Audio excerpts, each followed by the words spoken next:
All right, and on this Veterans Day, many of you do want to do your part in giving back to U.S. veterans, but how do you know if the money you're donating is actually going to the vets or the charities that help them? Well, Sharon Lipinski is here. She's a donation defender and generosity expert with tips to make sure your donation gets to the veterans. Thanks for being with us. Thanks for having me. Absolutely, Sharon. So we want to know, first off, what kind of help do veterans really need?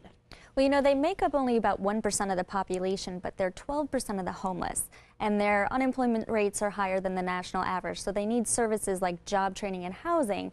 But in addition, they have other challenges because of their service. So I like to look for charities that have mental health care, either as a standalone or in addition to kind of a comprehensive economic support, because reestablishing a sense of community and camaraderie and mental health care is really essential for them. But how do you know how to choose a good veterans charity? Well, you have to research. You know, it's the only way you know if you want to donate to Paralyzed Veterans of America or American Paralyzed Veterans. Now, one of those is a congressionally chartered charity, and the other was founded just to rip you off. Wow. And the only way you know is when you research. So at a very minimum, I ask people to ask 4 questions to kind of jumpstart their critical thinking process. What do they do? How do they do it?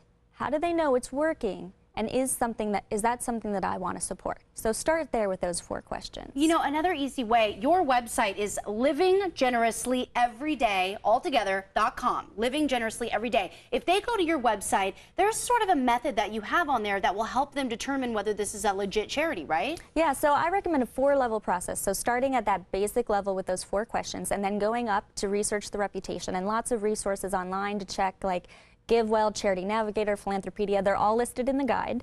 And then looking at the impact the charity is having and then the financial situation of the charity. So this guide will help you evaluate any charity, big, small, local, international. It'll help you evaluate any charity. I love that. Don't forget, it's livinggenerouslyEveryday.com. And we're talking about uniforms. When folks, you know, are out collecting donations, you don't really know whether it's a legit charity. So, and when someone's in uniform, you automatically want to trust them and believe them, but can we?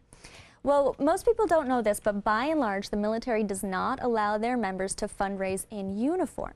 And that's because they know that this uniform implies an endorsement of the charity, and they don't really want that responsibility. So if you see somebody in a uniform, ask a few extra questions, be a little extra careful, because you can buy a uniform just like this on eBay for less than $50. Whoa. Now, my husband, who's in the Army, he can tell you when the rank and the insignia and everything's not matching up, but I can't tell the difference. Right. Yeah. So ask a few extra questions. Okay, go to Sharon's website. It's fascinating. If you're, you know, trying to make a donation today to veterans or charities, you can just learn and make yourself feel better that it is going to the right place. Yes. All right. Thank you so much for being here, Sharon. Thank you. Absolutely.